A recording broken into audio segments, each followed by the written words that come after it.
Hi friends, स्वागत है आपका अपने YouTube channel cricket talk with Sumit पे, जहां पर हम क्रिकेट की एक इन डेप्थ एनालिसिस करते हैं और अपनी एक व्यू पॉइंट रखते हैं जो भी गतिविधियां क्रिकेट फील्ड पर हो रही होती हैं या फिर क्रिकेट फील्ड के बाहर हो रही होती हैं।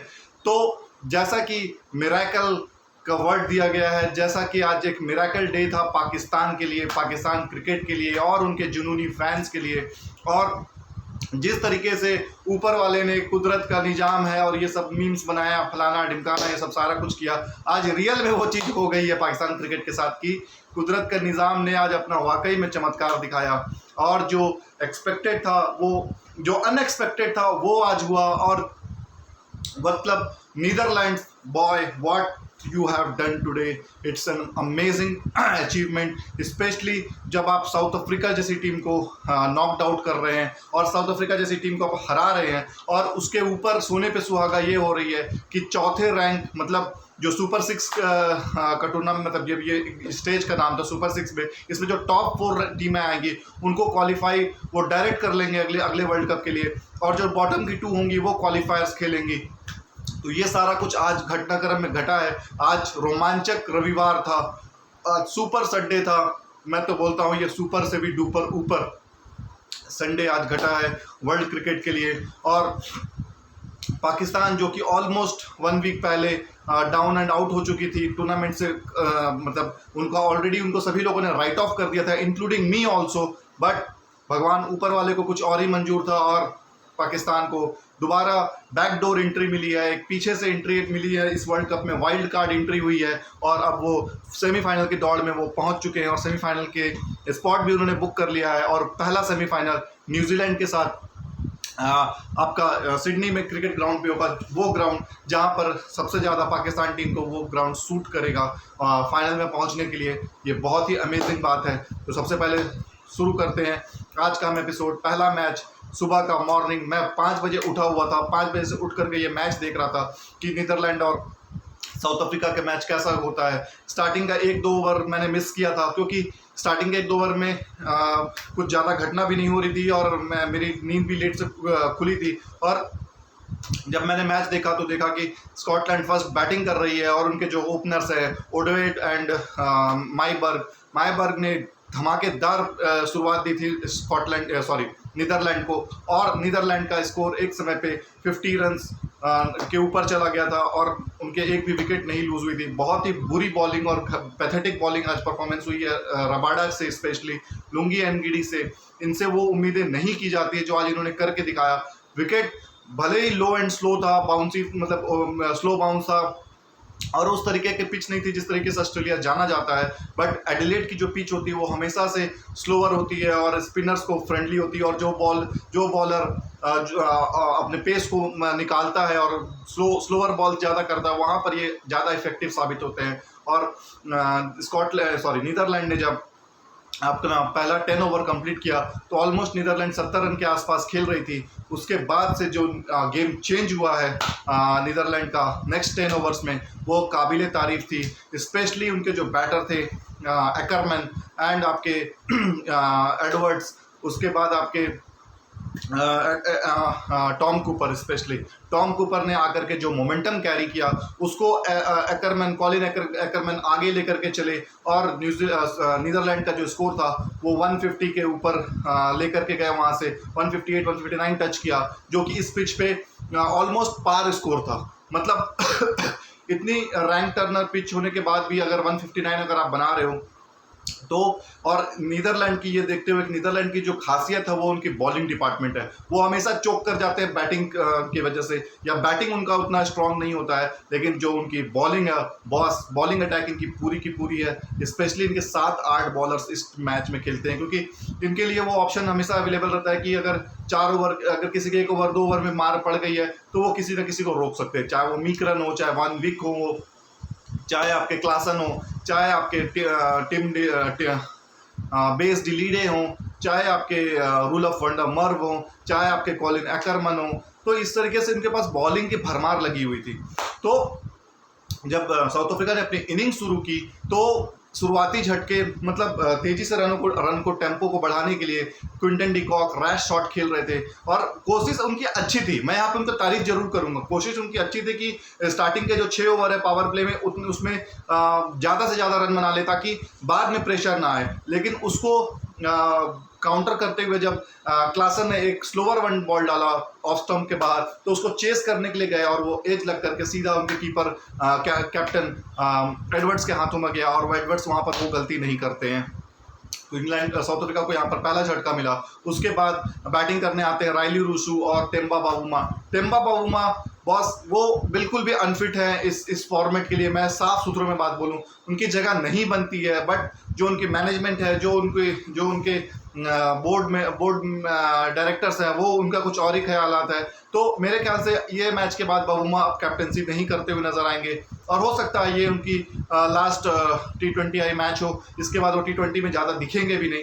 तो बावूमा ने मतलब जब वो उनको प्रेशर जब भी रिलीज करना होता है तो वो ऑफ स्टंप पे पूरे चले जाते हैं और विकेट को पूरा एक्सपोज करके वो शॉट खेलते हैं आपके लेग साइड पे। लेकिन यहाँ पर जो बॉलर थे उन्होंने काफ़ी अच्छी बॉलिंग की यहाँ पे और उन्होंने मतलब मेरे ख्याल से मीकरन थे या वैनविक थे शायद, वैनविक ने जो स्पेशली जो उन्होंने लेग स्टंप पर बॉलिंग की और वो थोड़ा सा उसको हाथ को उन्होंने मूव भी कराया था ताकि वो थोड़ा सा स्पिन हो और बॉल उनको बीट करते हुए मतलब बैक को बीट करते हुए सीधा स्टंप पे गया और साउथ अफ्रीका वहाँ पर दूसरा विकेट खो देती है। उसके बाद बैटिंग करने आते हैं आपके जो लास्ट मैच के इंडिया के मैच के हीरो रहते हैं एडन मार्करम।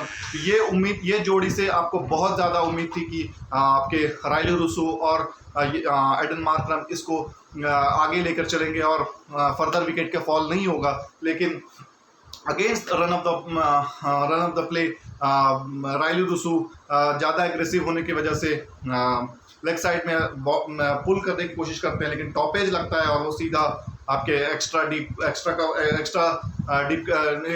स्क्वायर लेग के पास कैच आउट होते हैं वहाँ पर आपके राइली रूसू। उसके बाद 3 विकेट जब गिर जाती है तो फिर साउथ अफ्रीका बिल्कुल बैकफुट पे आ जाती है और एक समय लास्ट के 10 ओवर्स में मेरे ख्याल से साउथ अफ्रीका को 90 से ऊपर 95-94 रन चाहिए होते हैं, जो कि ऑलमोस्ट 9.5 का रन रेट हो जाता है। 9.5 का रन रेट का मतलब होता है कि आपको हर ओवर में एक बाउंड्री निकालनी है। लेकिन इस पिच पे और स्पेशली नीदरलैंड की बॉलिंग को देखते हुए हर ओवर में बाउंड्री लगाना इतना आसान नहीं होता है, चाहे वो आप कितने भी लोअर रैंक की टीम के साथ खेल रहे हो। लेकिन जब एक बार प्रेशर आता है ना तो फिर सारी चीज़ें भूल जाते हो आप।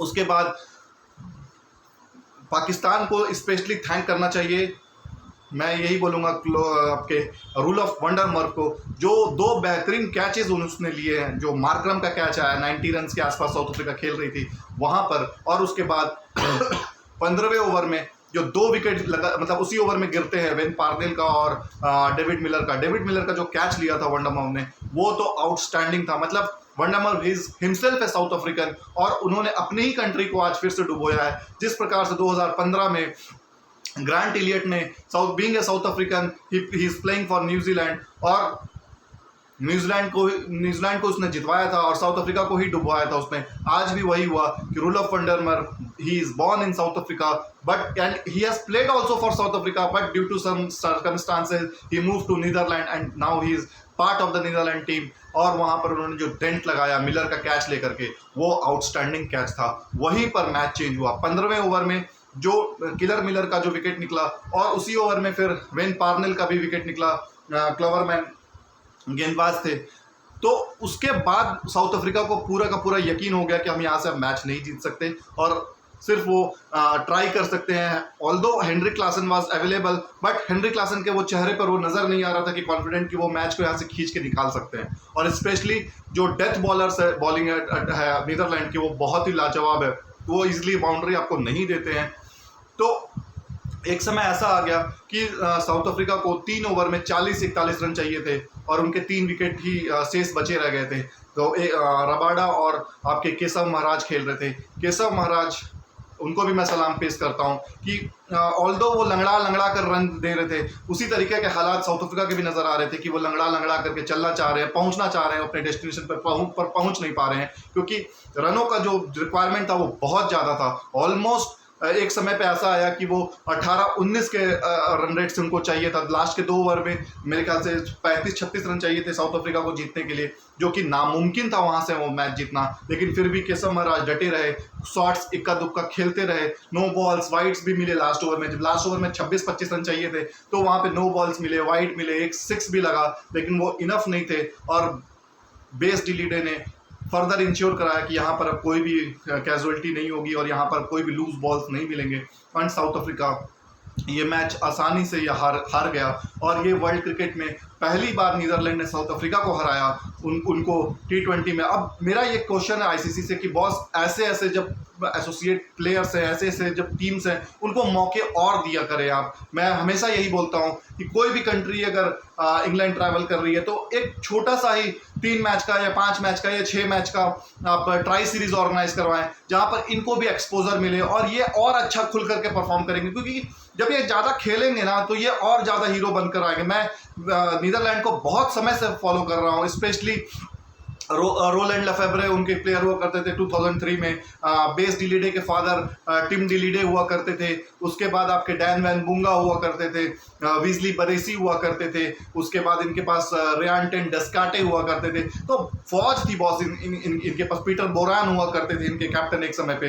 तो इस तरीके से जो प्लेयर्स थे ना इनके पास, वो बहुत एजगर सेफली हुआ करते थे इनके जो पेसर बॉलिंग अटैक पे। तो ये बहुत ही अच्छे अच्छे प्लेयर्स निकालते हैं नीदरलैंड और ये वर्ल्ड क्रिकेट में हमेशा अपसेट करते हैं। वेदर इट्स इन 2010 के वर्ल्ड कप में इन्होंने इंग्लैंड को हराया था, उसके बाद फिर इन्होंने इंग्लैंड को हराया था 2014 के world cup T20 world cup में। तो इनको जब भी मौका मिलता है ना ये अपसेट जरूर करती है ये टीम। नीदरलैंड का मैंने हमेशा देखा, इस टूर्नामेंट में भी इन्होंने जिम्बाब्वे को हराया और फिर इन्होंने साउथ अफ्रीका को हराया। अगर ये गलती से एक मैच और जीत जाते पाकिस्तान वाला मैच तो ये भी क्वालिफाई कर जाते सेमीफाइनल के लिए। तो इनको आईसीसी को ये देखना है कि इनको बार बार मौका दिया जाए जिससे ये परफॉर्मेंस और अच्छी करके आए और आईसीसी का पुल और बड़ा हो कि जो जहां पे स्ट्रॉन्ग टीम्स। हम लोगों ने कीनिया को ऐसे ही लॉस कर दिया। कीनिया को हम लोगों ने वो मौका नहीं दिया जो कि वो फ्लरिश कर सके। 2003 के बाद कीनिया की टीम अच्छी खासी तैयार हो चुकी थी। Same happened with Namibia, same happened with Zimbabwe.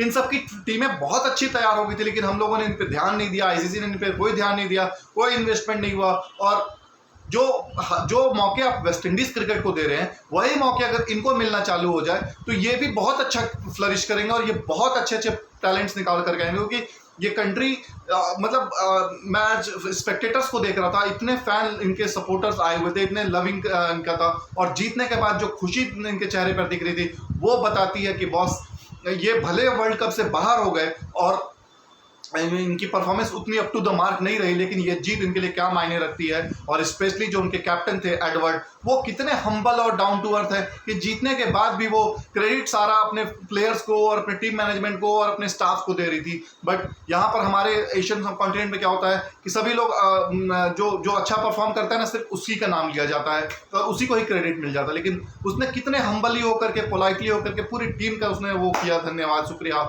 और अपनी टीम को यही बताया कि हम लोग को यहाँ से आगे बढ़ना है और हम यहाँ से और आगे की ओर देख रहे हैं। तो नेक्स्ट टाइम जब नीदरलैंड T20 वर्ल्ड कप खेलेगी तो उनको अगली टीमें अब सारा सीरियस होकर के लेंगी, क्योंकि ये टीम मादार रखती है कि ये किसी भी दिन किसी को भी अपसेट कर सकती है। क्योंकि इनके पास बैटिंग में ये कोलैप्स करते हैं, लेकिन बॉलिंग इनकी बहुत तगड़ी है, फील्डिंग इनकी अच्छी जो टेस्ट प्लेइंग नेशन है उससे भी अच्छी फील्डिंग है इनकी। फील्डिंग के स्टैंडर्ड इन्होंने बहुत ऊपर कर रखा है। स्पेशली इनके कैचेस देखिए, इनके जो रन सेविंग पोजीशन देखिए, थ्रोज देखिए कितने एक्यूरेट मारते हैं ये। उसके बाद जब बॉल इनके पास आता है तो कितने क्विकली ये रिलीज करते हैं और सीधा वो विकेट कीपर के पास या फिर रिसीविंग एंड पे जो बॉलर रिसीविंग एंड पे होता है उनके पास हो जाती है। ये बहुत ही टॉप क्लास टीम की निशानी होती है। और स्पेशली जो इनके टॉम कूपर हैं वो ऑस्ट्रेलिया के लिए खेलते हैं, आपके सदर्न ऑस्ट्रेलिया के लिए खेलते थे वो। तो वो ये सारे प्लेयर्स को अच्छा एक्सपोजर मिलता है। इनफैक्ट इनके जितने भी मेन प्लेयर्स हैं ना वो काउंटी खेलते हैं, चाहे वो मायबर्ग हो, चाहे वो आपके बेस डिलीडे हो, चाहे एडवर्ड्स हो, ये सारे काउंटी खेलते हैं और उनको अच्छा एक्सपोजर और अच्छी ग्रूमिंग और ट्रेनिंग मिले ना तो ये बहुत ऊपर जाएंगे और बहुत सारी टीमों को अपसेट करेंगे। उसके लिए फिर ये अपसेट नहीं रह जाएगा, ये उनको फिर बिलीफ आ जाएगा कि हम किसी भी गिवन डे पे किसी भी टीम को हरा सकते हैं। और स्पेशली इस टूर्नामेंट को तो आप हमेशा ऑर्गेनाइज कराइए कि चलिए भाई वनडे इंटरनेशनल को आप नहीं करा सकते क्योंकि उसमें बहुत टाइम लगता है, इन्वॉल्वमेंट पैसा का, फिर ट्रैवलिंग का और ये उसका, लेकिन T20 जो आप ट्रायंगुलर सीरीज आप हमेशा करा सकते हैं। अगर कोई कंट्री इंग्लैंड ट्रैवल कर रही है वहाँ पे आप बुला लीजिए, कभी स्कॉटलैंड को बुला लीजिए, कभी नीदरलैंड को बुला लीजिए, कभी आयरलैंड को बुला लीजिए, एक T20 टूर्नामेंट कर लीजिए, 2-2 मैच एक एक दूसरे से खेल लेंगे, इनको अच्छा एक्सपोजर मिलता रहेगा। ट्रैक्टर टक्कर इनको कौन जानता था यार, जब इंडिया ट्रैवल की और जब ट्रैक्टर और टक्कर ने जब वहाँ पे परफॉर्मेंस करके दिखाया, ऑल्दो वो मैच हार गए लेकिन बॉस इंडिया के गले पड़ गए थे वो मैचेस जिसमें ट्रैक्टर और टक्कर चले थे। तो हाँ, वहां से हम लोग इनको बारे में जानना शुरू किए, तो उनको कौन एक्सपोजर दे रहा है, कौन इनको याद करता है। एकरमन कितना अच्छा, मतलब उसने जो बैटिंग किया है यार आज, मतलब दिल जीत लिया उसने। जो वेन पार्नेल को उसने लास्ट ओवर में दो छक्के मारे हैं, सॉलिड सिक्सेस थे यार। उसके बाद वो बॉलिंग करने आया, जो अपने ऑफ जो स्पिनिंग का ऑप्शन लेकर के, वो भी उसके लाजवाब थी कि वो फंस कर खेल रहे थे। उनको पता था कि पिच यहाँ पर फंस के आएगा, रुक के आएगा और हमारे स्पिनर को यहाँ पर रोल प्ले करना पड़ेगा। उनके जो एक्सपीरियंस स्पिनर थे आपके रूल ऑफ वंडरमर, उसको सिर्फ 2 ओवर कराया क्योंकि वो 2 ओवर में ज्यादा रन खा चुके थे। सेम हैपेंड विथ मीकरन और वेनविक, उनको भी ज्यादा रन पड़ी थी, लेकिन क्लासन उनके आउटस्टैंडिंग बॉलर निकले। ग्लोवर उनका बहुत ही खतरनाक बॉलर निकला और लास्ट में बेस डिलीडे ने तो पूरा काम तमाम करके रख दिया इनका।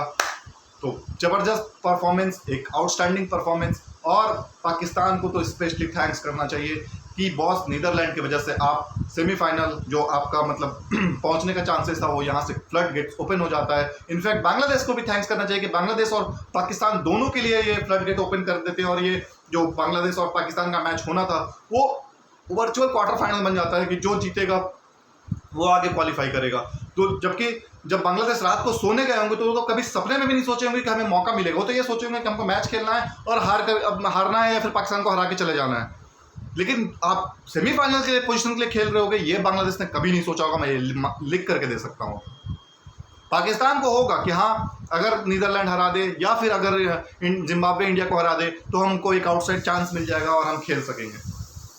लेकिन जो नीदरलैंड ने पहला मैच में परफॉर्मेंस करके दिया, आउटस्टैंडिंग बॉस। मतलब देखकर दिल खुश हुआ कि छोटी टीमें बड़ी टीमों को जब हराती है ना तो दिल रियली में बहुत खुश होता है, क्योंकि इनकी तैयारी उस तरीके, ये जो छोटी टीमें होती है ये हमेशा अपना 100% देती हैं, बट इनको जो मैच प्रैक्टिस होता है या फिर इनको जो क्रंच मोमेंट पे जो ये कोलैप्स कर जाते हैं, वो अगर इनको ये हैंडल करना आ गया तो ये बहुत सारे मैचेस जीतेंगे। ये टीमें जो हैं ये लड़ना जानती हैं और जो लड़ना जानता है वो कहीं से भी कभी भी नहीं हार सकता। तो प्लीज मेरा ये आईसीसी से अपील है कि बॉस इनको आप एक्सपोजर दें। मैं चीख करके बोल रहा हूं, मैं लास्ट 3 मंथ से बोल रहा हूं कि teams like Zimbabwe, teams like Netherland, teams like Scotland, teams like Ireland, teams like Afghanistan, इनका कभी ना कभी कोई ना कोई हमेशा मैच करवाते रहे आप, तभी ये ऊपर आएंगी। यूएई को भी आपको एक्सपोजर देना होगा। नेपाल की टीम अच्छी आई थी, जो उनके एक प्लेयर थे जो लामी चाने, वो भी वहां से लेग स्पिनर थे, वो तो आईपीएल तक में ड्राफ्ट इन हुए थे। तो यहां पर आईसीसी को देखना पड़ेगा कि क्या कर सकते हैं। और बीसीसीआई को भी मैं रिक्वेस्ट करूंगा कि बीसीसीआई भी यहां पर इन प्लेयर्स को देखे, इनको ग्रूमिंग करवाए, या फिर आईसीसी ये तो कर सकता है ना यार कि जो आपके जैसे ऑस्ट्रेलिया की जो लीग होती है या ऑस्ट्रेलिया की जो फर्स्ट क्लास मैचेस होते हैं, जो उनके विनर होते हैं, उनके साथ इनका मैचेस कराया जाए।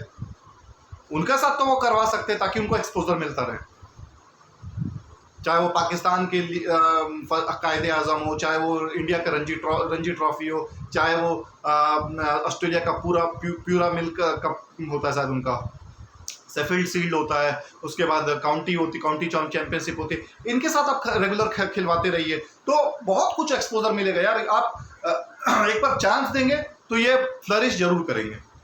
इसके बाद अब आती है बात वर्चुअल क्वार्टर फाइनल की, बांग्लादेश वर्सेस पाकिस्तान का। जो ये मैच टॉस होने के बाद डिसाइडेड हो गया था कि यहाँ से जो जीतेगा वो आगे एडवांस करेगा। और believe me, Bangladesh they hamself to blame for this loss because toss जीता आपने, स्पेशली उस पिच पे जहाँ पे लो बाउंस था, स्पेशली जहाँ पे विकेट स्लो थी, वहाँ पर आप टॉस जीतते हो और आपको बैटिंग करने का मौका मिलता है। आप तो 140 प्लस यहाँ पे जाना था, 140 प्लस 150 आप टच कर लेते तो यह विनिंग टोटल हो जाता आपका। सबसे बड़ी गलती बांग्लादेश ने यहाँ पे ये की कि वो जो लास्ट के जो उनके रन्स थे ना, मतलब 14 ओवर से लेकर के 20वें ओवर तक कुछ रन ही नहीं बने। एक समय ऐसा था कि बांग्लादेश 14 ओवर पे 100 रन के आसपास खेल रही थी। लास्ट के 5-6 ओवर में आप सिर्फ 22-23 रन बनाते हो तो कहां से जीतोगे यार। लिटन दास आज फेल हुए, उसके बाद सांतो यहां पर अच्छी इनिंग खेला उन्होंने, लेकिन सांतो के आउट होने, सॉरी सांतो और आपके सौम्य सरकार आउट हुए। उसके बाद साकिब उल हसन का जो डिसीजन था वो मुझे डुबियस लग रहा था एक समय पे कि बैट उनका हवा पे है और बॉल पे एज, मतलब बैट जो है, बॉल जो है वो बैट पे एज लगी है, उसके बाद बैट पे गई है, लेकिन अंपायर्स का मानना कुछ और था। पता नहीं क्या सोच करके वो डिसीजन लिया, लेकिन वो डुबियस डिसीजन था मेरी नज़र में। वो साफ साफ दिख रहा था, जब स्प्लिट स्क्रीन किया गया तो साफ दिख रहा था कि एक इंच से बैट जो है वो हवा पे है और स्पाइक हुई है। जब बैट हवा पे है तो वो जमीन पे टच होने का स्पाइक कैसे कर सकता है। ये आईसीसी को यहाँ पर ये पूरे अंपायरिंग डिसीजंस पे उनको फैसला लेना पड़ेगा, क्योंकि बहुत सारे ब्लंडर्स मिस्टेक्स हुई हैं अंपायरिंग से और ये भी एक वन ऑफ द दोस्त था। उसके बाद जब तीसरी विकेट जिम्बाब्वे की, बांग्लादेश की गिर जाती है तो वहां से फिर उभरने का इनके पास कोई मौका नहीं होता है। उसके बाद एक के बाद एक विकेट गिरते चले जाते हैं और यहाँ पर शादाब खान जिन्होंने अपने 10वें ओवर में 2 विकेट निकाले और उसके बाद फिर शाहीन आफरीदी अपने पुराने रंग में नजर आते हुए दिखे, जो आज रिवर्स स्विंग कराया उन्होंने। मोहम्मद वसीम ने भी आज अपने बॉलिंग को रिवर्स स्विंग कराया और स्पेशली जो शाहीन आफरीदी ने 4 विकेट निकाले मिडिल ओवर्स में, मतलब 13 से लेकर के 17 ओवर तक पूरी की पूरी बांग्लादेश की कमर ही टूट गई वहाँ पे। और बांग्लादेश उसके बाद 126 रन के स्कोर पर ढेर हो जाती है और जो टारगेट मिलता है वो 127 का मिलता है, लेकिन फिर भी यहाँ पर अगर वो 10-15 रन और जोड़ लेते तो एक फाइटिंग टोटल हो जाता और एक बिलीफ आ जाता आपके बांग्लादेश को कि यहाँ से हम मैच निकाल सकते हैं, क्योंकि ऑलरेडी जिम्बाब्वे ने पाकिस्तान को 130 रन पर पकड़ा हुआ था।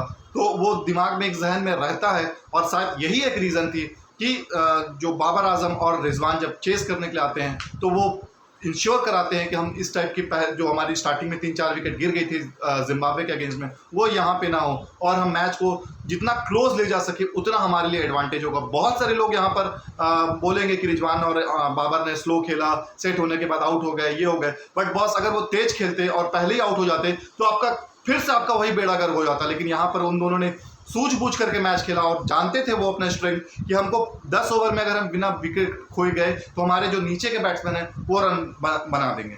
उनको ये बिलीफ है और उनको ये कॉन्फिडेंस है इस चीज़ का। मैं ये हमेशा देखता आ रहा हूँ पाकिस्तान क्रिकेट टीम को कि जो बाबर आजम और रिजवान और शान मसूद ये अगर तीनों मिल करके 10-12 ओवर खेल जाते हैं तो उसके बाद जो नीचे आने वाले आपके शादाब हो गए, तो कभी आपके इफ्तिकार हो गए, तो कभी आपके नवाज हो गए, ये इनमें से कोई ना कोई एक पावर हिटिंग खेल करके मैच निकाल देता है। तो आज इंश्योर कराया इन दोनों ने, बाबर आजम और रिजवान ने, कि हम इनिंग को 50-60 रन पे ले जाएंगे, जितना क्लोज ले जा सकते हैं उतना हम क्लोज ले जाएंगे, उसके बाद हम पावर हिटिंग करके मैच निकाल लेंगे।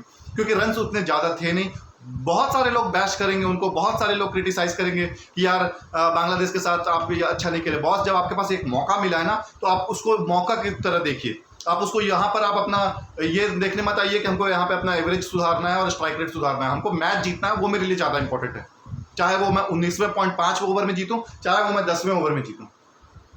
तो बाबर आजम और रिजवान दोनों को पता था कि अगर हम लोग यहाँ पर आउट हो गए तो फिर नीचे वाले का कोई भरोसा नहीं है, लंका लग सकती है। तो ये चीज़ें वो इंश्योर कराए। इनका जो माइंड था वो बहुत ही अच्छा, क्रिस्टल क्लियर था कि हमें ये बहुत जब बाबर आजम किससे स्ट्रोक्स नहीं लग रहा था तो रिजवान जाकर के उनको समझाते थे कि यहाँ पैनिक नहीं करना है और हमको आराम से धीरे धीरे करके लेके जाना है। एक एंड पे एक बैट्समैन खड़ा रहेगा और जब पावर हिटर्स आएंगे तो वो चार्ज करते रहेंगे और वो जहाँ भी रन रेट लगेगा कि ऊपर जा रहा है तो वो फिर से नीचे उसको ले आएंगे।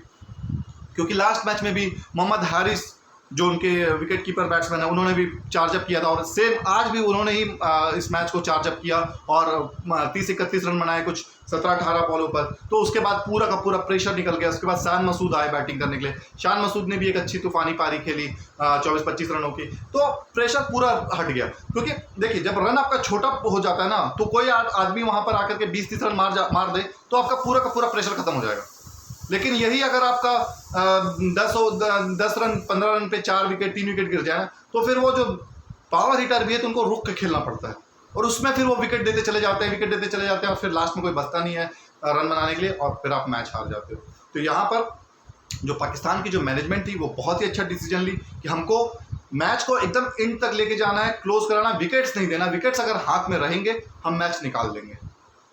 तो यहाँ पर पाकिस्तान ने ये मैच को इजीली जीता 5 विकेटों से, और जीतने के साथ ही वो क्वालिफाई कर गए। अब तीसरे मैच पे ये डिपेंड होना था, उसके साथ ही साउथ अफ्रीका मैच हारी तो उसके बाद इंडिया क्वालिफाई कर चुकी थी, लेकिन ये डिसाइड नहीं था कि कौन टीम फर्स्ट पे रहेगी और कौन टीम सेकंड पे रहेगी, क्योंकि उसी से डिसाइड होना था कि कौन सेमीफाइनल खेलेगा।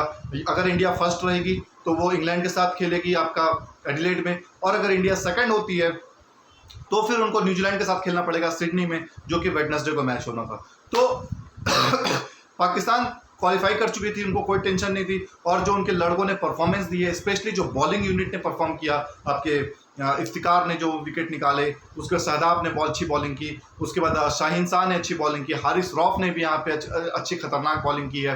तो ये मिला जुला करके इन लोगों ने जो परफॉर्मेंस दी वो बहुत ही काबिल एहतराम थी। और यहाँ से जब टीम एकत्रित हो जाती है ना, जब वो एक गोल के प्रति और एक यूनियन की तरह खेलने लगती है, तो फिर उस टीम को हराना बहुत मुश्किल होता है। आज पाकिस्तान स्टार्टिंग में बहुत स्टटरिंग कर रहा था, बहुत सारे कैचेस ड्रॉप हुए उनसे, रनआउट्स चांसेस 2-3 मिस हुए, लेकिन फिर भी रन इतना नहीं बनने दिया उन्होंने कि वो जो मिस चांसेस थे वो उनके लिए भारी पड़ सके। और देखते देखते जब बांग्लादेश को तो बहुत मौके मिले कि वो रन्स को अपने टेम्पो को बढ़ाए, लेकिन बांग्लादेश उस तरीके के परफॉर्मेंस दे नहीं पाई। अगर यहाँ पर आज उनके जो प्रीमियम बैट्समैन हुआ करते थे, आपके तमीम इकबाल, मुशफिकुर रहीम, मोहम्मदुल्लाह रियाद, अगर उस तरीके के बैट्समैन यहाँ पे होते तो ये बांग्लादेश 150 रन आराम से इस पिच पर बना था। उसके बाद बांग्लादेश ने जो बॉलर्स थे वो रेस्ट अपना काम कर देते। आज स्पेशली बांग्लादेश की भी टीम ने बहुत ही अच्छी बॉलिंग की, बांध कर रखा, इजीली रन्स नहीं दिए उनको, लेकिन रन ही इतने नहीं बने थे कि कुछ वो प्रेशर बना पाते। लेकिन फिर भी एक स्टेज पर ऐसा आया था कि 60 गेंदों पर 74-75 रन बनाने थे पाकिस्तान को। फिर एक समय आया कि 30-32 बॉलों पर 45 रन के आसपास बनाने थे पाकिस्तान को, लेकिन वहाँ पर हारिस की जो स्पेशली एक इनिंग थी जहाँ पर उसने एक छक्का और एक चौका मारा था, मेरे ख्याल से इबादत को मारा था, तो इबादत को उस ओवर में बहुत सारे रन पड़े, और फिर जो प्रेशर था वो पूरा का पूरा डाउन हो गया, और फिर पाकिस्तान के पास सिर्फ महज औपचारिकता निभानी थी और मैच जीतना था, और वो पाकिस्तान बखूबी कर दिया। उसके बाद बाबर आजम, रिजवान, सारे उनके जो प्लेयर्स थे वो बहुत खुश हुए, क्योंकि आप जब तैयारी करते हो, जब प्रिपरेशन करते हो तो इसी चीज़ की करते हो कि हम अपना गेम को राइज करेंगे, और पाकिस्तान राइट टाइम पे पिक कर रही है। ये जो टीम है, स्पेशली जो उनके बॉलिंग यूनिट है वो बहुत ज़्यादा पिक कर रहे हैं। बैटिंग में अभी भी थोड़े बहुत फ्लॉज हैं, लेकिन मुझे लगता है आने वाले समय में ये फ्लॉज भी चले जाएंगे। लेकिन अगला मैच जो उनका न्यूजीलैंड के साथ है उसमें उनको बैटिंग से अच्छा परफॉर्म करना पड़ेगा। अगर बैटिंग से अच्छा परफॉर्म नहीं करेंगे तो न्यूजीलैंड उस टाइप की टीम नहीं है कि आपको दोबारा मौका मिलेगा। तो मार्क माई वर्ड, आपको न्यूजीलैंड को बैटिंग फर्स्ट करवाना है, और बैटिंग फर्स्ट कराने के बाद आपको वही चीज़ करना है जो आज बांग्लादेश के साथ आपने किया। 125, 130, 135 रन पर आप उनको रोक लीजिए, या ज़्यादा से ज़्यादा 150 रन के आसपास। अगर गलती से 160, 165, 170 रन न्यूजीलैंड बना लेती है तो फिर पाकिस्तान को बहुत मुश्किल होगी वो रन को चेस करने के लिए, specially in those big grounds, और स्पेशली इन सिडनी जहाँ पर बॉल स्पिन हो रहा है, स्लोअर वंस खतरनाक हो जाते हैं, स्पेशली जो उनके जेम्स नीसम है जो बहुत स्लोअर कटर्स फेंकते हैं, और सऊदी भी उसी कैटेगरी में है कि जो वो स्विंग कराते हैं। इनिशियली तो जो उनका जो पहला स्पेल होता है वहाँ पे वो स्विंग देखते हैं, उसके बाद जो उनका दूसरा स्पेल होता है वो वहाँ पर वो चेंज ऑफ पेस का बहुत इस्तेमाल करते हैं, तो वो बहुत खतरनाक हो जाता है उस बॉलों को मारने पर। तो पाकिस्तान को एक एक कदम फूक फूक कर रखना होगा अगले मैच के लिए, वरना वो फिर से डाउन एंड आउट हो सकती है। तो यहाँ पर हमारा ये सेकंड मैच समाप्त होता है, और उसके बाद जब तीसरा मैच शुरू होता है जो कि सिर्फ ये डिसाइड करने के लिए था कि टीम इंडिया इस ग्रुप में नंबर 1 पे रहेगी या नंबर 2 पे रहेगी। तो टॉस जीतते हैं यहाँ पर हमारे रोहित शर्मा ने, और रोहित शर्मा एंड राहुल द्रविड़ एंड जो मैनेजमेंट है उन्होंने एक अच्छा कॉल लिया मेरे ख्याल से कि वो ऋषभ पंत को उन्होंने टीम में वापसी लिया और दिनेश कार्तिक को उन्होंने आज बिठाया, जबकि रोहित शर्मा से पूछा भी गया कि क्या रेस्ट दिया गया है दिनेश कार्तिक को, तो नहीं, उन्होंने कहा कि नहीं, ऐसा कोई नहीं है इंजरी कंसर्न, हम लोग ऋषभ पंत को चांस देना चाहते हैं, क्योंकि अब जो बड़े मैचेस, उन्होंने बताया नहीं, ऐसा बोला नहीं उन्होंने, कि जो मेरी जो समझ है वो यही है कि जब बड़े मैचेस आते हैं ना, तो वहाँ पर आपको बैटिंग एक अच्छा बैट्समैन चाहिए होगा, क्योंकि टीम इंडिया का क्या हो रहा है कि कभी कभी 2-3 विकेट अचानक से गिर जाते हैं और उसके बाद फिर एक्सपोज हो जाता है आपका मिडिल ऑर्डर और लोअर मिडिल ऑर्डर, जहां पर आपके अक्षर पटेल और दिनेश कार्तिक दोनों वल्नरेबल हैं, ज़्यादा बॉलें अगर इनको मिलती हैं तो वो परफॉर्म नहीं कर पाते हैं। Dinesh Karthik is very good for 5 balls 7 balls 8 balls maximum, but अगर उनको 3-4 ओवर मिल गए हैं तो फिर वो उतने मतलब इतने इफेक्टिव नहीं साबित हो पाते हैं। तो इसीलिए टीम इंडिया यहाँ पर ये देख रही है कि इंग्लैंड के पास बॉलिंग अटैक बहुत अच्छा है। अगर गलती से अगर इंग्लैंड ने हमारे जो टॉप ऑर्डर है और जो मिडिल ऑर्डर है अगर उसको नस्ताबूद कर देती है, तो फिर नीचे आपके हार्दिक पांड्या, ऋषभ पंत, इन लोगों को खेलना होगा और इन लोगों को एक रेस्पेक्टेबल टोटल तक ले जाना होगा, क्योंकि जब बॉल नया होता है ना और स्विंग सीम दोनों होने लगता है तो विकेट का झड़ना लाजमी बन जाता है और विकेट तुरंत आपके गिरना चालू हो जाते हैं। 2 विकेट के बाद 3 विकेट हो जाता है। तो ये चीज़ें देख करके रोहित शर्मा ने और राहुल द्रविड़ ने अच्छा डिसीजन लिया कि हम ऋषभ पंत को यहाँ पर खिलाएंगे। और ऋषभ पंत का आने की वजह से एक और चीज़ इसमें शामिल हो जाती है कि हमको एक लेफ्ट हैंड राइट हैंड का कॉम्बिनेशन मिलता है, जो कि एक अच्छा चीज़ है, क्योंकि आप left hand and right hand combination खिलाते हैं तो आपके, क्योंकि इंग्लैंड के पास भी स्पिनर अच्छे हैं, पेसर अच्छे हैं, जो कंडीशंस का अच्छा से इस्तेमाल कर सकती है, तो उस जगह पे अगर आप लेफ्ट हैंड राइट हैंड करते हैं ना तो बहुत इफेक्टिव होता है वो। और ऋषभ पंत ये चीज़ जानते हैं कि मेरी रोल क्या होगी इस टीम में, मुझे क्या करना है क्या नहीं करना है, तो उस तरीके के रोल को अगर देखा जाए तो ये एक अच्छा चेंज मैं मानूंगा। एक अच्छे समय पे ये चेंज आया है कि आपने ऋषभ पंत को ट्राई किया, वो आज भले फ्लॉप हुए, वो ऋषभ पंत उस तरीके से नहीं नजर आया, लेकिन वो जो शॉट खेला था वो बहुत कमाल का शॉट था, वो वहाँ पे आउटस्टैंडिंग फील्डिंग कर दिया आपके रेयान बर्ल ने और वो कैच ले लिया। बट जो चांस मिले ऋषभ पंत को उसने उन्होंने बहुत अच्छा परफॉर्म करके दिया। और होता है कभी कभी क्रिकेट में ऐसा कि ये लक की बात होती है कि आप अच्छा शॉट खेलने के बाद भी आप आउट हो जाते हो। तो शुरुआत इस मैच की करते हैं इंडिया वर्सेस जिम्बाब्वे की। तो रोहित शर्मा और आपके केएल राहुल जब बैटिंग करने आते हैं तो इंडिया की शुरुआत एक मतलब सदी उदी शुरुआत होती है कि 3 ओवर में 18 रन है, एक आध 6 भी पड़ गई थी केएल राहुल ने जो शॉट लगाया था, लेकिन उसके बाद रोहित शर्मा आउट होकर चले जाते हैं और फिर एंट्री होती है सुपर किंग सुपर वी की, और विराट कोहली ने एक अच्छी पारी खेली, टीम इंडिया को इंश्योर कराया कि वो जल्दी क्विक विकेट्स नहीं गिरेंगे और 10 ओवर तक वो टीम का टोटल 80 के पास ले गए। लेकिन यहाँ पर थोड़ी सी गलती कर दी है कि दोनों ही प्लेयर्स ने थोड़ा सा रुक करके खेला और मतलब प्रेशर को आने दिया अपने ऊपर, और प्रेशर बनते बनते फिर रन्स नहीं बन रहे थे। जिस तरीके से आप ढूंढ रहे होते हैं कि स्टार्टिंग के 10 ओवर में 80 रन बने तो अगले 10 ओवर में आपको 100-110 रन खोजने हैं, लेकिन यहाँ पर आपके जब 10 ओवर में 80 रन बन गए उसके बाद आपके सिकंदर रजा और फिर रेयान बर्ल इन और आपके शॉन विलियम्स इन तीनों ने ब्रेक सा लगा दिया रनों की गति पे। 5-5 रन 6-6 रन इससे ज़्यादा रन आ नहीं रहे थे, और फिर उसी प्रेशर में उसी दबाव में शॉन विलियम्स की एक शॉर्ट बॉल पे विराट कोहली छक्का मारने के लिए गए और सीधा वो मिड ऑन पर वो कैच आउट हो गए। उसके बाद अगली ओवर में सिकंदर रजा के ओवर में केएल राहुल ने भी मतलब रनों की गति को बढ़ाने के लिए शॉट्स खेलना चालू किया। पहला तो उनका कनेक्ट हुआ, छक्का हुआ, और वो उसी छक्के के साथ उनकी हाफ सेंचुरी भी पूरी हुई। सेकंड कंसेक्यूटिव हाफ सेंचुरी थी वो, पिछला मैच में भी हाफ सेंचुरी बनाया था उन्होंने बांग्लादेश के खिलाफ, तो वो फॉर्म में अपना वापस आ रहे हैं। बट आज थोड़ी गेंदें ज़्यादा खेली उन्होंने, 35 बॉल पर 50 रन बनाए, पिछले मैच में उन्होंने 31 बॉल्स पे 50 रन बनाए थे। तो उससे कोई फ़र्क नहीं पड़ता है ऐसे प्लेयर्स को, क्योंकि ये लोग कवर कर लेते हैं। अगर ये स्टार्टिंग में रुक कर खेले हैं तो ये कवर कर लेते हैं, ये इस तरीके के बैट्समैन है। तो जब पहला बॉल पे छक्का पड़ा, दूसरा बॉल पे भी वो ट्राई करने गए और सेम टॉप पेज लगा और मिड ऑन पर वो कैच आउट हो गए, सॉरी लॉन्ग ऑन पे वो कैच आउट हुए। और जब कैच आउट हुए तो फिर टीम इंडिया वहाँ पर थोड़ा सा स्टटरिंग हुई वहाँ पर, तो उस जगह पर फिर ऋषभ पंत को भेजा गया। ऋषभ पंत भी फिर नेक्स्ट ओवर में आउट हो जाते हैं करने की वजह से, तो इंडिया वहाँ पर टोटली आउट हो जाता है। 96-97 के आसपास 4 विकेट गिर जाते हैं और 14-15 ओवर हो चुके होते हैं। तो यहाँ से फिर आपके हार्दिक पांड्या और सूर्य कुमार यादव ने यहाँ पे जो इनिंग खेला, जो चार्ज किया, बॉस सूर्य कुमार यादव एक अलग ही प्लेनेट का प्लेयर लगता है, एक अलग ही लेवल का प्लेयर लगता है कि इस तरीके की क्रिकेट कोई नहीं खेल सकता। मतलब लास्ट के 5 ओवर में अगर आप 80+ रन बना रहे हो तो बॉस उसमें से 50 रन आपके खुद के अकेले हैं, तो you deserve A salute boss. Opponent कोई भी हो, बट जब रन का प्रेशर होता है और उस जगह पर इंडिया की 1-2 विकेट गिर जाती, तो ये जो 180-185 इंडिया 186 रन इंडिया पहुंची, ये 140 पे सिमट सकते थे, क्योंकि हार्दिक पांड्या से उस तरीके से स्ट्रोक्स नहीं लग रहे हैं। वो आज भी रन बॉल इनिंग खेल कर गए हैं, लेकिन जो इम्पैक्ट डाला वो डाला सूर्य कुमार यादव की इनिंग ने, जो 22-23 बॉलों पर 50-51 रन मार करके गए हैं।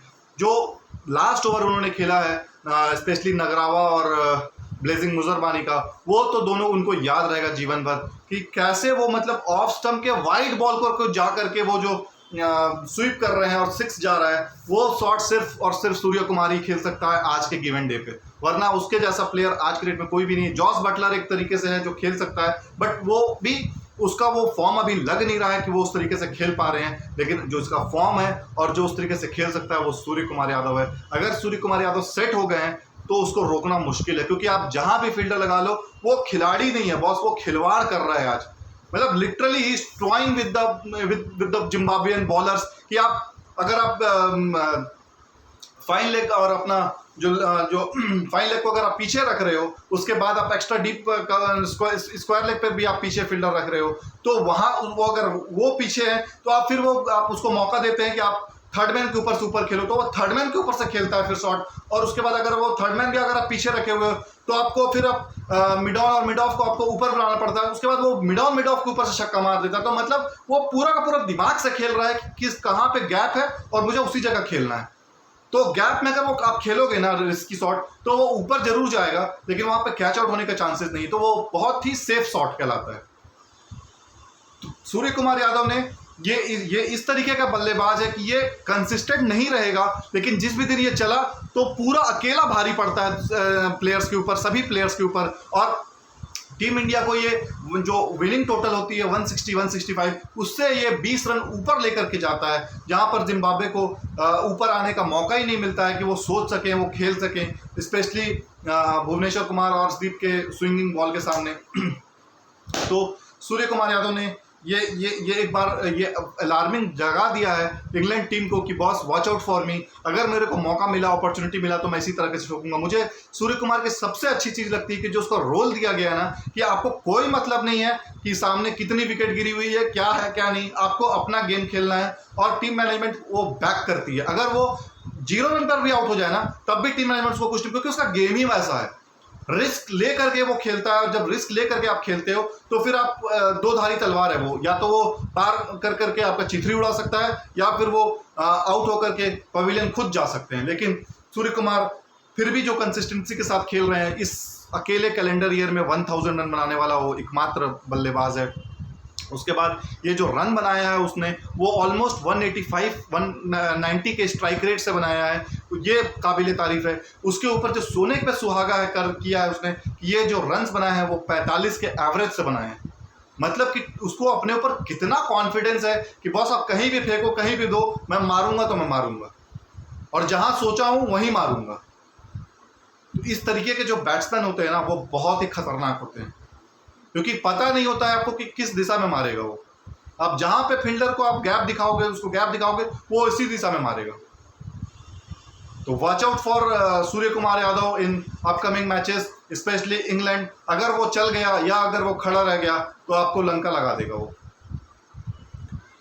तो जब टीम इंडिया का जब टोटल होता है 186, उसके बाद बॉलिंग करने आती है टीम इंडिया, और पहले ही बॉल पर आपके महावीरे को भुवनेश्वर कुमार पवेलियन पे लौटाते हैं। वो कवर ड्राइव की बॉल देते हैं, वो कवर ड्राइव लगाते भी है, लेकिन मिस टाइम होता है और सीधा विराट कोहली वहां पर कैच लपक लेते हैं। विराट कोहली के लिए भी सरप्राइजिंग था वो, जिस तरह के उनके एक्सप्रेशन थे। हो सकता है वो मेंटली प्रिपेयर्ड ना हो कि वो फर्स्ट बॉल ही उनके पास कैच आ जाए, लेकिन विराट कोहली के जो हैंड आई कोऑर्डिनेशन है, जो उनकी स्फूर्ति है बॉडी में, उसकी बदौलत वो कैच कर लिया उन्होंने। शायद इसीलिए वो जो रिएक्शन था वो इसीलिए इतना शॉकिंग रिएक्शन दिया था कि it was almost missed from me, but मैं वहाँ पहुँच गया और वो कैच को ले लिया। उसके बाद नेक्स्ट ओवर में रेगिस चकाबवा को अर्शदीप ने जो बॉल किया है बॉस, वो बॉल बहुत ही खतरनाक बॉल थी। मतलब वसीम अकरम टाइप की बॉल थी वो, कि जो बनाना इन स्विंग होती है ना, वो बनाना इन स्विंग उसने किया और वो बोल्ड मारा उसको, जहाँ की पिच बहुत लो एंड स्लो लग रही थी। जो इंडिया और पाकिस्तान की मेलबर्न वाली पिच थी वो आज वो उस तरह की पिच नहीं थी, लेकिन फिर भी वहाँ पर वो स्विंग कराने पे कामयाब हुआ। अगर बॉल न्यू है, स्विंग हो रही है, तो ये दोनों से लीथल कोई भी नहीं है आज के डेट में। आप किसी को भी रख लो, स्विंग बॉलर अगर 135 पे स्विंग करा रहा है ना, तो उससे लीथल कोई भी नहीं है। चाहे आप कितने भी बड़े पेसे बॉलर हो, 150 कर रहे हो, 155 कर रहे हो, कोई फर्क नहीं पड़ता। यहाँ पर दोनों ने ज़बरदस्त बॉलिंग की और 2 विकेट के बाद फिर जिम्बाब्वे बैक डाउन हो जाती है। उसके बाद शॉन विलियम्स और क्रेग इरवाइन बैटिंग करते हैं, तो बैटिंग करते करते धीरे धीरे वो अपने टोटल को आगे बढ़ाते हैं। बट फिर मोहम्मद सामी अपना पहला ओवर करने आते हैं और वहाँ पर आपके शॉन विलियम्स को वो मिस टाइम करवाते हैं और वो सीधा थर्ड मैन पे जाता है और वहाँ पर भुवनेश्वर कुमार वो कैच को कंप्लीट करते हैं। उसके बाद तो फिर इंडियन बॉलर्स ने लाइन लगा दिया। लेकिन एक यहाँ पर ड्रॉबैक अभी भी आया कि अश्विन और आपके अक्षर पटेल, इन लोगों ने रन्स लीक किए हैं आज। इन लोगों पर भी आज जिम्बाब्वे के बैट्समैन भी सीवियर थे, ऑड इवन बाउंड्रीज निकाल रहे थे, कभी रिवर्स स्वीप करके, कभी टाइमिंग करके आपका गैप में प्लेसमेंट करके बाउंड्री निकाल रहे हैं, कभी कट शॉट्स पे बाउंड्री निकाल रहे हैं। लेकिन ये बाउंड्री आ रही थी और ये लीक रन कर रहे थे, लेकिन फिर भी विकेट अश्विन के कॉलम पे आ रही थी। अक्षर पटेल ने भी आज 1 विकेट लिया, तो ये उनकी एक अभ्यास भी हुई कि 4-4 ओवर का उनको स्पेल मिला। चाहते तो वहाँ रोहित शर्मा उनको दोनों को 2-2 ओवर करा करके उनका स्पेल खत्म करा सकते थे, लेकिन उन लोगों को कॉन्फिडेंस देना जरूरी था, क्योंकि जो एडिलेड का मैच है वहाँ पर इनका रोल बढ़ जाएगा, इनका कद भी बढ़ेगा वहाँ पे, क्योंकि जो आपके इंग्लैंड के प्लेयर्स हैं वो स्पिन उतना अच्छा नहीं खेलते हैं। लेकिन T20 में अगर बॉल स्पिन नहीं हो रहा है तो फिर वो मार खाने वाले बॉलर्स हैं, फिर आप उनको बचने के लिए देखते हो, विकेट टेकिंग के लिए ऑप्शन पे नहीं जाते हो। अब यहाँ पर देखना है टीम मैनेजमेंट क्या एक और बोल्ड डिसीजन लेती है और युजवेंद्र चहल को खिलाती है, क्योंकि युजवेंद्र चहल आपका एक विकेट टेकिंग ऑप्शन है, लेकिन रविचंद्रन अश्विन सिर्फ इसलिए खेल रहे हैं क्योंकि वो आपको नंबर 8 पे एक बैटिंग का ऑप्शन दे सकते हैं। जिस तरीके से इंडियन टीम पाकिस्तान वाले मैच में फंस जाती है और वहाँ पर रविचंद्रन अश्विन आते हैं और 1-2 बॉल खेलने का मौका मिलता है उनको, और उस 1-2 बॉल पे उन्होंने जो नवाज को आगे स्ट्रेट पे लॉफ्ट करके शॉट लगाया था, वो मैच इंश्योर कराता है। उसी तरीके से कभी कभी अश्विन आते हैं बैटिंग करने के लिए और उनको मौका मिलता है,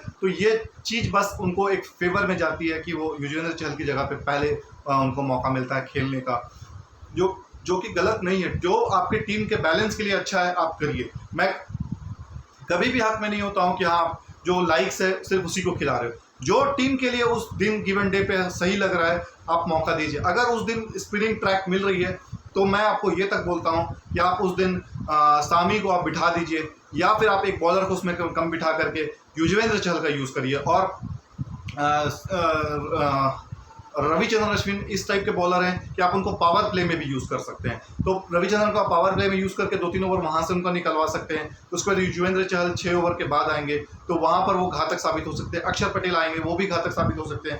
तो टीम कॉम्बिनेशन जैसा भी आपका उस दिन बनता है आप उस तरीके से खिलाइए। आज ऋषभ पंत को मौका मिला, एक अच्छा डिसीजन था, क्योंकि जब बड़े मैचेस आप खेलोगे ना तो आपको पूरे बैट्समैन चाहिए। आप ये नहीं कर सकते कि हमारे जो टॉप 4 हैं, टॉप 5 हैं वो अच्छे बैट्समैन हैं और जो लास्ट के 2 बैट्समैन हैं वो डिब्लू डॉबली हैं कि हाँ आया राम गया राम, ये चला तो चांद तक, नहीं चला तो शाम तक वाला हिसाब है उन लोगों का। तो ये चीज़ें मैनेजमेंट ने डिसाइड किया और ये अच्छा डिसीजन था, बोल्ड डिसीजन था कि उनको पहले ट्राई किया। डायरेक्ट आपके सेमीफाइनल में ना ट्राई करते हुए आज सेमीफाइनल के पहले वाले मैच में ट्राई कर किया उन्होंने। वो ऑल्दो ऋषभ पंत वहाँ पर फेल हुए, लेकिन मुझे उससे फ़र्क नहीं पड़ता। मैं इंटेंट देखता हूँ। अगर वो अपने इनिंग के लिए और अपने प्लेस के लिए खेलता ना तो वो भी सिंगल डबल अगर खेल रहा होता, वो रिस्क नहीं लेता। जो बैट्समैन अगर अपने पोजीशन, जैसे इसीलिए मैं सूर्य कुमार यादव को बड़ा प्लेयर मानता हूँ, क्योंकि सोचो बॉस, जो टीम इंडिया में आने के लिए कितने ललाहित होते हैं, कितने प्लेयर्स मौका ढूंढ रहे होते हैं और उस मौके को वो रिस्क पे खेल रहा है और वो जानता है कि अगर मैं 4 इनिंग 5 इनिंग अच्छा नहीं खेला तो मेरे को बिठाया जा सकता है। तो वो रिस्क लेकर के भी इतना रिस्की शॉट्स खेलता है सूर्य कुमार यादव, जो कि बहुत कम लोग होते हैं जो इतने दिलेर जो खेल सकते, लेकिन इसमें आपको मैनेजमेंट का आपको बहुत सब देना पड़ेगा कि मैनेजमेंट की पूरी बैकिंग है सूर्य कुमार यादव। सूर्य कुमार यादव अगर 0 रन भी मारेगा ना तब भी उसको मैनेजमेंट कुछ नहीं बोलेगी, क्योंकि उसको रोल उस तरह का दिया गया है, उसका गोल उस तरीके से बनाया गया है कि बॉस आपको कोई मतलब नहीं है कितने विकेट गिरे हैं, क्या रन चल रहा है, क्या सिनारियो, आप अपने नेचुरल गेम खेलो और आप इस तरीके से खेलो कि सामने वाले बैट्समैन पर प्रेशर ना आए। इसीलिए सूर्य कुमार यादव के साथ जो भी बैटिंग करता है ना वो बहुत इंजॉय करता है, क्योंकि उसके पास प्रेशर ही नहीं होता है। आज हार्दिक पांड्या को देखो आप, आज हार्दिक पांड्या ने रन ए बॉल खेला है, रन ए बॉल मतलब 18 बॉल पे 18 रन, ये हार्दिक पांड्या होता है। हार्दिक पांड्या उस तरीके का प्लेयर है कि 18 बॉल पे 36 रन बनाएगा वो। तो 18 बॉल पे 18 रन क्यों बनाया वो? क्योंकि सामने से सूर्य कुमार यादव इतना हिटिंग कर रहे थे, इतना ताबड़तोड़ मार रहे थे कि वो 18 रन उसके छुप गए। अगर सूर्य कुमार यादव की वो इनिंग नहीं आती ना तो हार्दिक पांड्या पे आज आप सबने ब्लेम डाल देना होना था।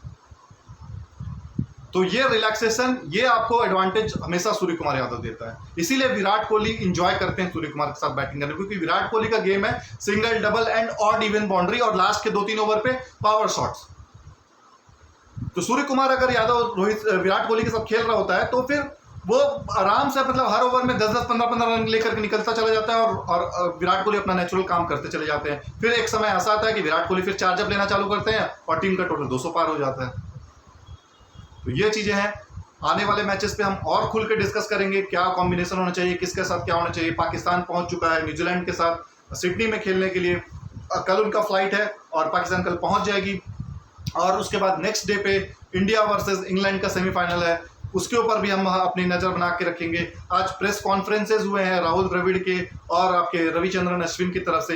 राहुल द्रविड़ ने जो बातें कही हैं आज प्रेस कॉन्फ्रेंस में, आज सूर्य कुमार यादव की उसने खुल करके तारीफ की। राहुल द्रविड़ उस तरीके का प्लेयर नहीं है कि जो खुल करके बहुत तारीफ करे, क्योंकि वो इस चीज़ों से गुजर चुका है, वो मीडिया में रहा है, वो खिलाड़ी के तौर पे रहा है, तो उसको पता है कि ये साले मीडिया वाले एक दिन पे आपको चढ़ा देंगे, दूसरे दिन आपको नीचे उतार देंगे। लेकिन फिर भी ये जानते हुए आज सूर्य कुमार यादव को उन्होंने बहुत प्रेस किया।